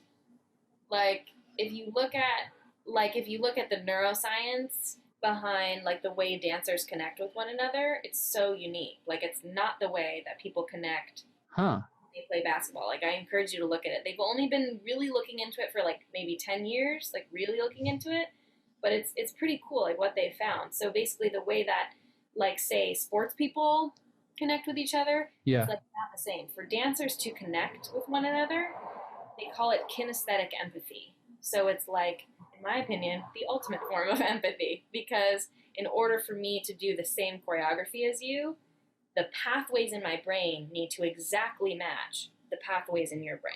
I just got fucking chills right now. That's fucking cool, dude. It's really cool. I really encourage you to look it up. Kinesthetic empathy. All right, So when I looked that up, I was like, oh shit. Like that's why when dancers are like, fam, fam, fam, all the time. Yeah. It's like kind of annoying, but like it kind of like makes sense, like on a brain level, on a scientific level. Like like the hypeness is real. Like when we see a dancer freestyle, our brain responds as though we are also doing what they're doing, and exponentially more if we have experience in that style. Yo. Yeah. Hypeness is like scientifically real. Damn, that makes sense when I see other b-boys or like other people just start getting down. I'm like, yeah, because you think it's you. Your brain is like, that's me, and I'm you, and we're the same, and you're awesome, right? Like it's happening. Yeah. In our brains, we think that we're doing that. We think that's us. So the connection between dancers probably has been the thing that I've been the most surprised by, because it's like, I hate being that person who's like, oh, fam. Oh, we're best friends. Oh my God, I just met you. But we're so close because we're on a dance team. Like, I fucking hate that shit. That's not who I am. But it's like, is it though? You know what I mean? Like on some level. You could just be just like the Dario, but you're like in your head, or fam. Yeah. Like our Aubrey Plaza from April Ludgate from yeah, she's great. Yeah. That's fucking cool. That makes so much sense.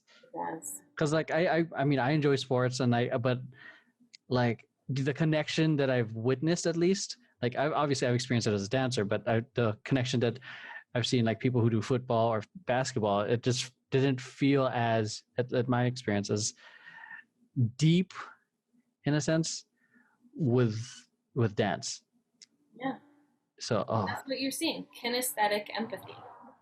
You're seeing a full body recognition of myself in yourself and yourself in myself.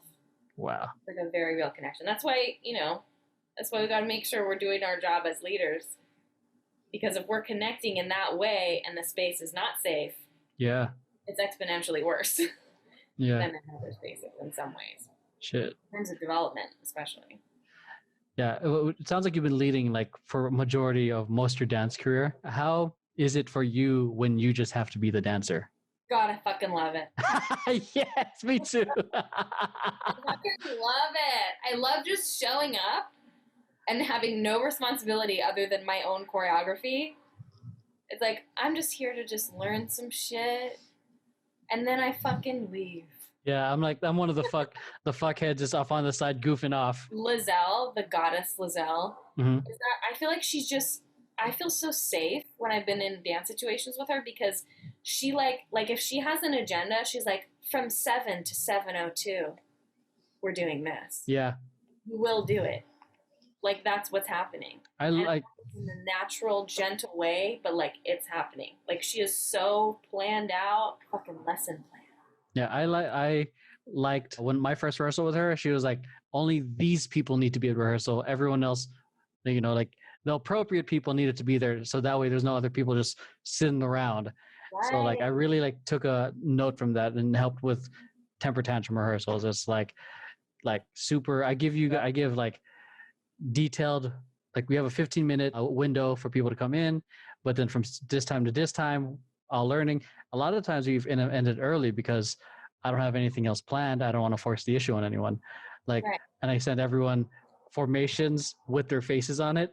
So even though they're missing, I send, before even the first rehearsal starts, I film myself doing a tutorial version of the choreography. So you have an idea before rehearsal starts. I even once all formations are done, I start doing feedback videos. So it's like I run it and I start saying your angle's off, like as game tape, and I send it to everyone.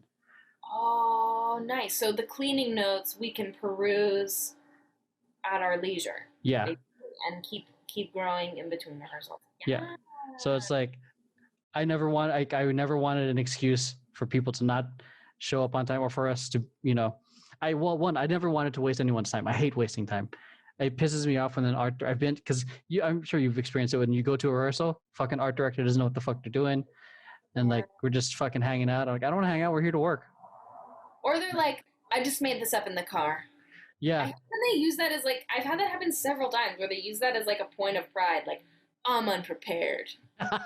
Yeah, I hated that. Like, that's not a thing to be proud of. Like, I don't understand this tone. Yeah, like I hate trying to figure it out when you're supposed to be doing the work. I love the pre-planning, so that way when it's time for rehearse, we get it done, and whatever we can fix, you know, either through video notes, we can give each other feedback. Yeah, I just hate the idea of wasting people's time because especially since for me, I consider myself a time Nazi. Like I'm very protective of like things that intrude my schedule. You need to find other words other than Nazi. I'm a fat Nazi. That's true. We need to find another. Erase that for a moment. I'm shit. That's true. Fair, because it's not this time. Yeah, but yeah, like because then at the same time I see it in other people's like, damn, they could be doing something else right now. I better make this time worth it, so they're not just fucking, you know, perusing and just lollygagging, standing around in rehearsals. I always hated the idea of, especially when I was running FanBiz, 9 to 6 a.m. rehearsals. Like, why do we need to overwork our dancers who aren't getting paid? Why can't we just be prepared ahead of time, get it done, and be prepared with changes you want to make? Don't try to make changes on the spot, because I know it's an art, but I've been in rehearsals where they're doing formations and then readjusting formations, and then next rehearsal they 86 the formations and then do it again. Oh, yeah. So I mean, I guess there's a time and a place for it, but it's like if there's a deadline, done is better than perfect. Right. Because like you want the dancers to feel comfortable on stage instead of like, oh, I need to move to the spot. You don't want them thinking about that stuff. Like I what do you call one of the dancers? Like she wanted a center. She wanted a spot from one of our City Walk performances. She wanted a spot. She can do it, but when she was performing it, she wasn't performing it. You can see in her face she was like thinking about it. So the day of, after tech rehearsal, when I watched, I took her off. So it's like, yeah, I did, and I told her, and it was for the betterment of everyone. I didn't know it was like that though. Yeah, because I mean I told her, like, it's not like you suck, get the fuck out. Right. I'll say that as a joke, but like I'll be like, like this, like so and so, like I appreciate that you did your best, you learned the choreography, you tried to clean it up, but from what I just saw out there, you're uncomfortable, and I'd much rather have you feel comfortable and confident with everything else instead of trying to remember everything you just learned. Yeah, you got to make the hard call. So it's like, you got to make the call. Yeah. Aside, speaking of hard calls, aside from of passively kicking the other person out, what were some other hard calls that you had to do? Oh God, you know what? There was a girl in high school because I was the captain of my high school team, and I'll always regret. I mean, this was a hard call, but it was the wrong call. I'll always regret like not taking this one girl on because I like still remember it. It came back to me like maybe 2 months ago. I started thinking about her for some reason. I don't know why. But I feel like I was so intent on everybody needs to be clean. Everybody needs to be clean. That I didn't take this girl on who had like no experience. But really it was like she would have been the best team member because she was the most excited to be there. You know what I mean? Yeah. Yeah. So for an entire semester, she wasn't on the team, right? And then when she auditioned again, we put her on. And I was like, I'm done. I was in high school. You know what I mean? I was like 16 and a half. Yeah. I was an idiot. Like, I was dumb. We like, it's often the ones that are like most excited and the least talented that are going to give their most. Yeah, they're going to be the cleanest. That's the thing. They get the most clean because they're the ones who are actually paying attention to every cleaning note. Yeah. Oh, like, yeah. Very aware that they're not the strongest dancer, and they're like, fuck. How did you deal with experienced dancers and egos? We didn't have that really on my college team. Everyone was a fucking gem, I gotta say. Damn. Shit. Yeah. I mean, truly. And I guess that was just my experience. Everyone was just so lovely and charming. I'm hitting up this one guy. I have to text him again, but I'm asking him to teach my students. He was a choreographer on that team. They're all phenomenal. I would say that happened in high school. It was the last time I experienced like ego trips while on leadership with somebody. And it's interesting because in my experience, the people with the big egos did not have the talent. Whereas the people who were kind of like a little more humble, like there's one girl that she was in leadership with me her senior year. And I won't say who it is, but she's, on TV now. She's on Hulu. She's doing all these things. Wow. And she was a little more like humble about her shit. You know what I mean? Like yeah. She was leading with me, but there wasn't like, she wouldn't come in like, she would kind of come in like, all right, I just came in from soccer. Like, all right, what are we doing? You know what I mean? Like, but she was trying her best. She was doing different shit. But like, I feel like the egos for me happened like the year after that. There was a lot more ego going on. And I gotta say, I got a lot of reports back that like after I graduated, the team like started getting really shitty. Like a lot of people were like people I didn't even talk to that much came up to me and they were like, I gotta tell you something. I don't know if you're gonna like hearing this, but I feel like I gotta tell you. The dance team, it's not good. They're not good anymore.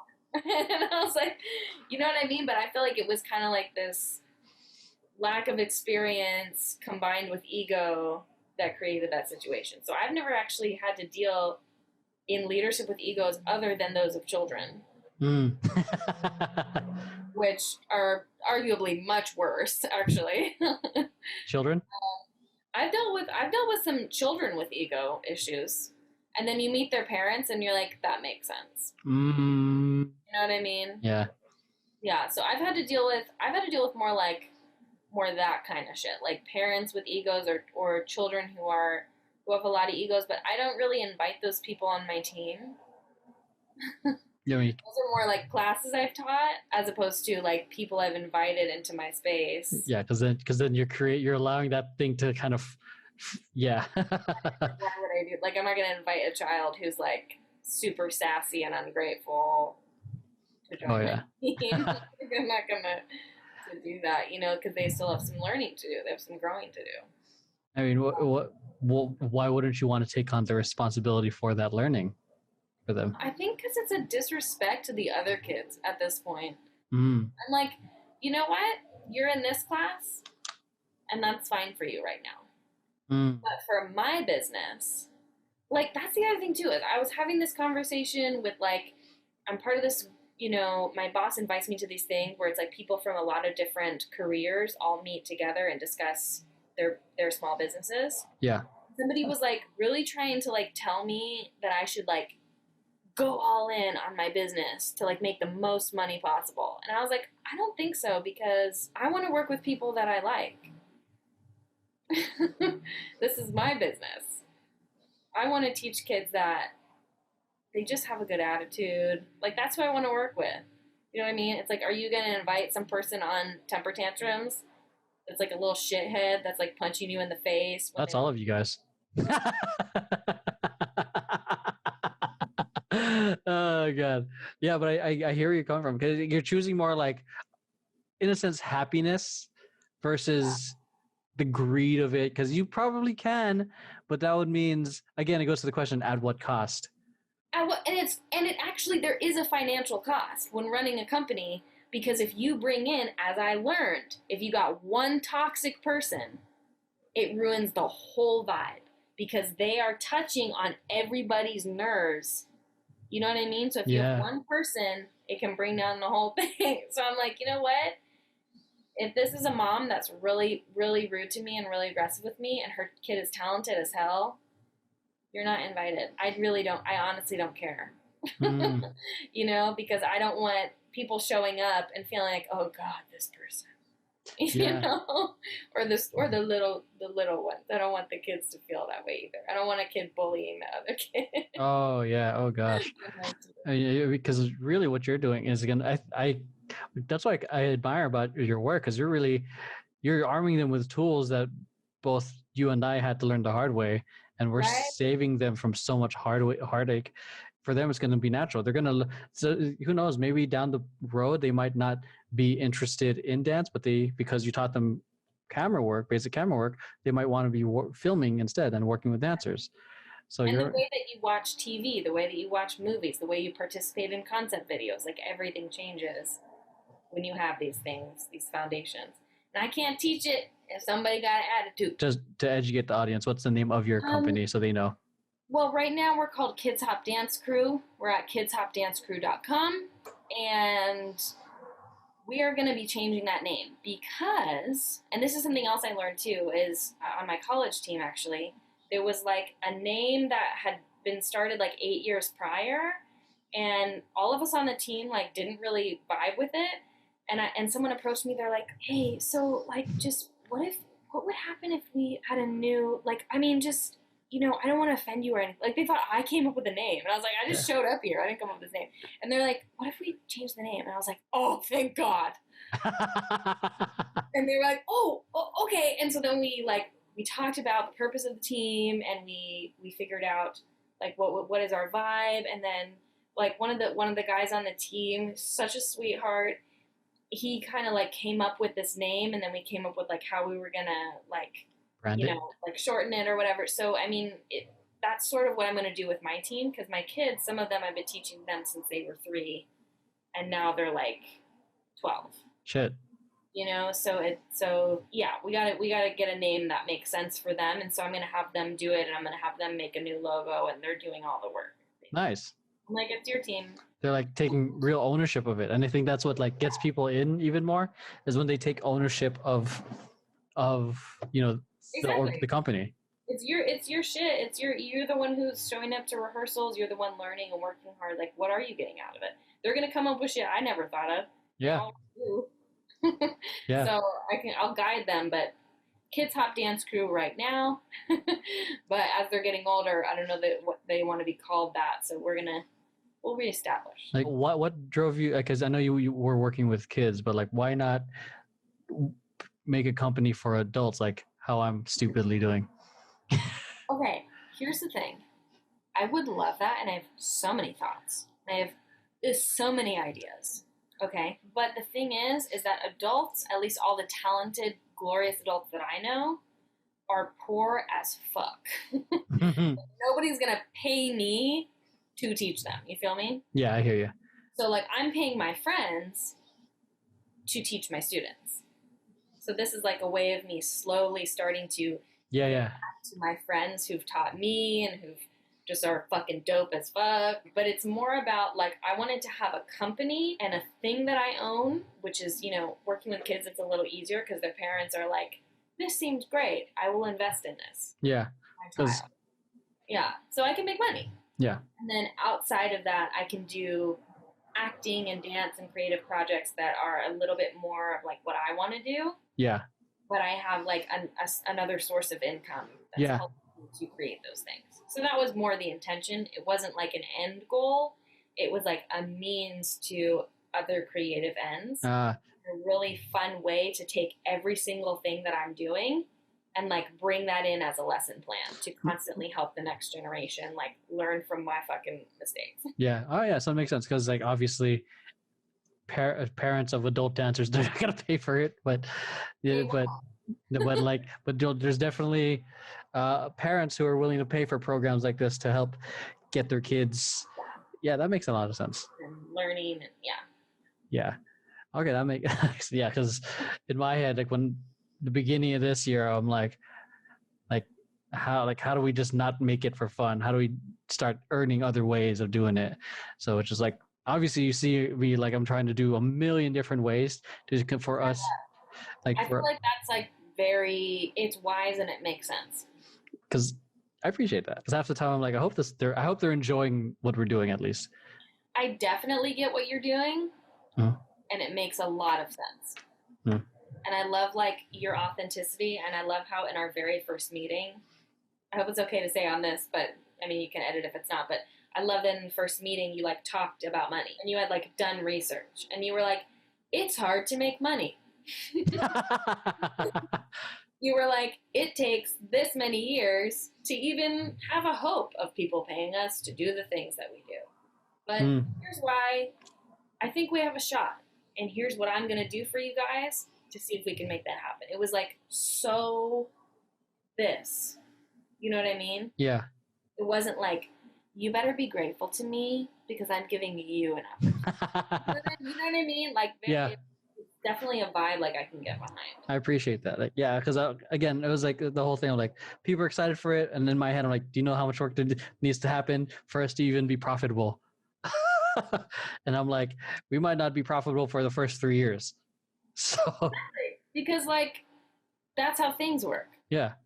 So like, like that's how things work. I'm still trying to make us create stuff despite the pandemic, because ultimately I think people will buy personalities and then buy into the whole company. Because I think who's doing it? Condé, now was it Bon Appetit? They were doing that. Like it's a what do you call it? YouTube show with the cooking and all that stuff. They're selling personalities that they can get around. Like if you look at Friends, like people love that because everyone had such a unique personality, so to speak. Right. And that's what I'm trying to angle us with the podcast, the reaction videos, and then with the dance videos, here's an angle of how we can potentially present a problem in our voice or how we can dance with a product, which is the whole here's a thing. Like it's for us to share something personal and whatever that may look like. But to me, it's a way for us to show that we can dance with the product. So things I love about that. You're like fully embracing our ability to create our own shit. Yeah. You're giving like respect to the creativity of your people, which I love. 2, there's like a business like purpose behind it. And then 3, I have a thing that I came up with that the here's the thing would be my friend's brand that he started. Oh. So that's going to be my thing, I think. Yeah. Yeah. So I think that'll be a little more like on the nose of what you're trying to say to potential people who might pay us money. Yeah. Because I had like a bunch of ideas that were like comedic and insane. But I feel like that's something that I'm like, okay, I'm tired as fuck in this pandemic. There is no time or space. What is a thing that makes sense? So I think that's the thing that like makes sense to do. Sick. Yeah. As long as like, whatever you feel good about, that's all that matters to me, as long as you enjoy it. Because, it's different when I say, here's the concept, you have to do what I'm saying. Like now it's like, here's the idea, here, see how you guys interpret it. Right.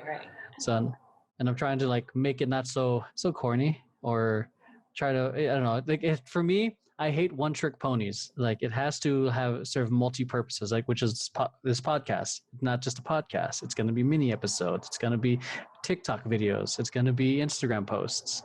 So it's going to be and it's going to be something that helps someone in their own journey. Yeah. So it's like coconut oil. You can use coconut oil for anything.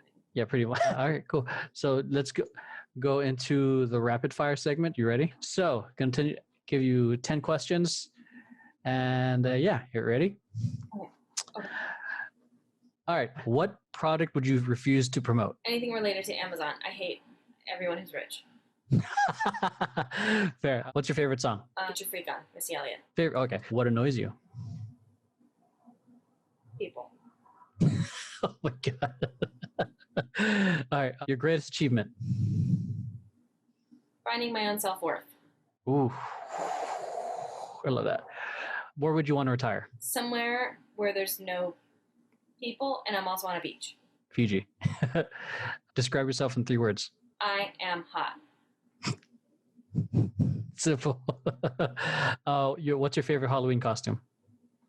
I was an ant, and I stuck a pillow up the butt of my skirt.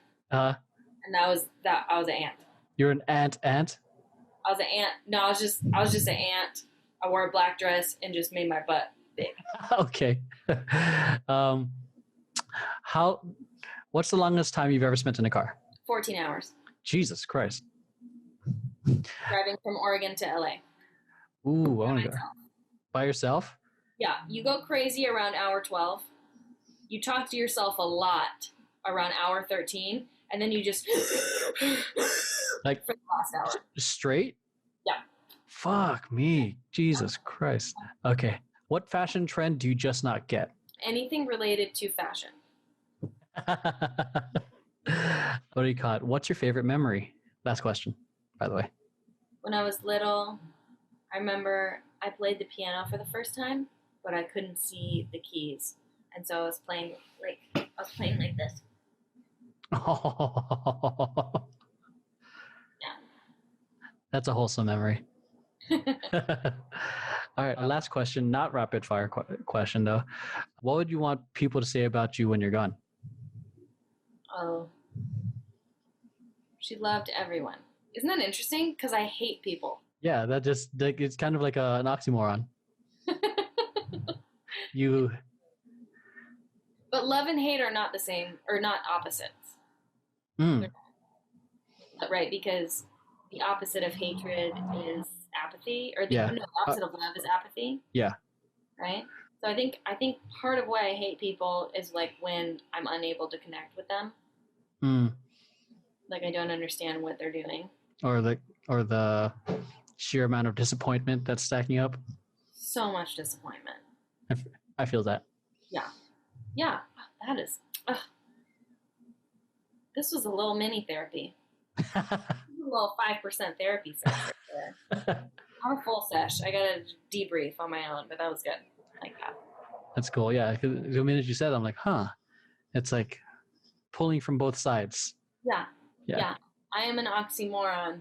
I am dramatic. I am all of the yes and all of the no all at once.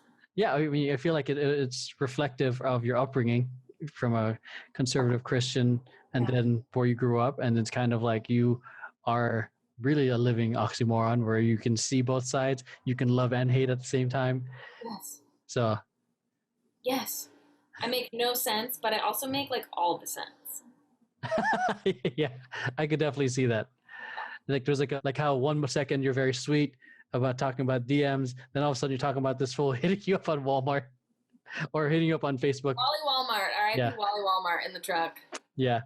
All right, so where can people find you, or if you are open to it, to connect with you? Yes. People can definitely find me. I'm at Carmas. It's spelled Carmas with ass at the end, 2 S's. That is not my last name. My last name is Carmassi. But my friend made my Instagram because all of my friends have made all of my social media platforms. I have never made a single one on my own. And my friend that made it was like, Carmas. That's how I remember it. I think just like of Catholic, going to mass, but with cars. Carmas. Oh, Or that, yeah. Like mass. That's totally what you meant. Mass. So that's my Instagram at Carmass. And where can people connect with your company? KidsHopDanceCrew.com. Sick. And yeah, keep in mind it will change. So everything we just mentioned is going to be everything we mentioned is going to be the links in the description down below. With that, last things you want to share to the audience? You're fabulous, and tell your girlfriend I say hi. She's prettier than you, but I still ship you guys. You're talking about my girlfriend? Yes. Yeah. Have you seen her? Yeah. So pretty. She's very pretty. I'm grateful for her in every way possible. Great job. Thank you. Well done. Thank you. Oh God. Thank you. Max, I hope if you're listening, I love you. All right, everyone. Thank you for listening. Remember, Black Lives Matter. And do all the good stuff. Be good to each other. And those of you who are listening, have an amazing day, life, week, month. Do something for yourself. Love yourself. Take a deep breath for yourself. Yeah. And I appreciate you guys for listening. I love you guys. And we'll see you guys on the next episode of Throwing Tantrums. Okay. Peace.